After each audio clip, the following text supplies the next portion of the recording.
ప్రభువైన యేసుక్రీస్తు నామంలో మీ అందరికీ వందనాలు. నేటి దేవుని వాక్యము ఫిలిప్పీలకు రాసిన పత్రిక 1వ అధ్యాయము 6వ వచనము. మీలో ఈ సత్క్రియను ఆరంభించిన వాడు యేసుక్రీస్తు దినము వరకు దానిని కొనసాగించునని రూఢిగా నమ్ముచున్నాను.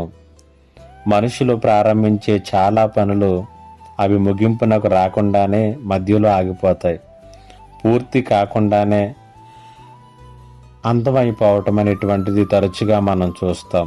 అయితే పరిశుద్ధ గ్రంథం కార్యారంభము కంటే కార్యాంతము మేలు అని సెలవిస్తూ ఉంది. అనగా ప్రారంభించటమే కాదు కానీ పూర్తి అయ్యేంత వరకు కూడా కొనసాగించటం అనేటువంటిది చాలా ముఖ్యం.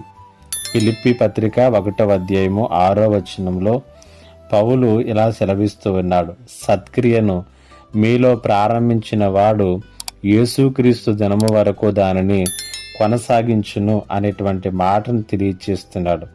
సత్క్రియ అనగా మంచి పని. క్రైస్తవ జీవితం దేవుని యొక్క చేతి పని.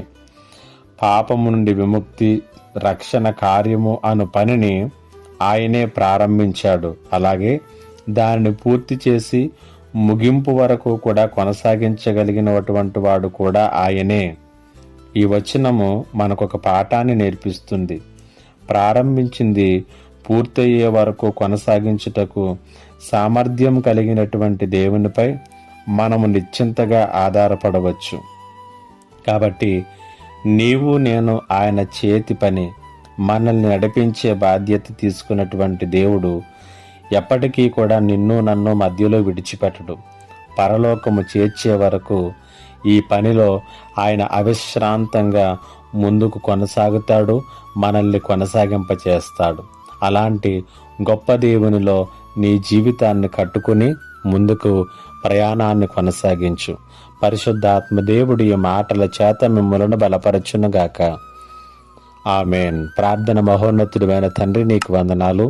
ఈ మాటల చేత ప్రతి ఒక్కరిని కూడా బలపరచమని యేసు నామములో అడిగి వేడుకొనుచున్నాను తండ్రి. ఆమేన్. ఇంకా ఎవరైనా మా ఛానల్ని సబ్స్క్రైబ్ చేసుకోకపోతే సబ్స్క్రైబ్ చేసుకోనండి, లైక్ చేయండి, షేర్ చేయండి. దేవుడు మిమ్మల్ని దీవించునుగాక. ఆమేన్.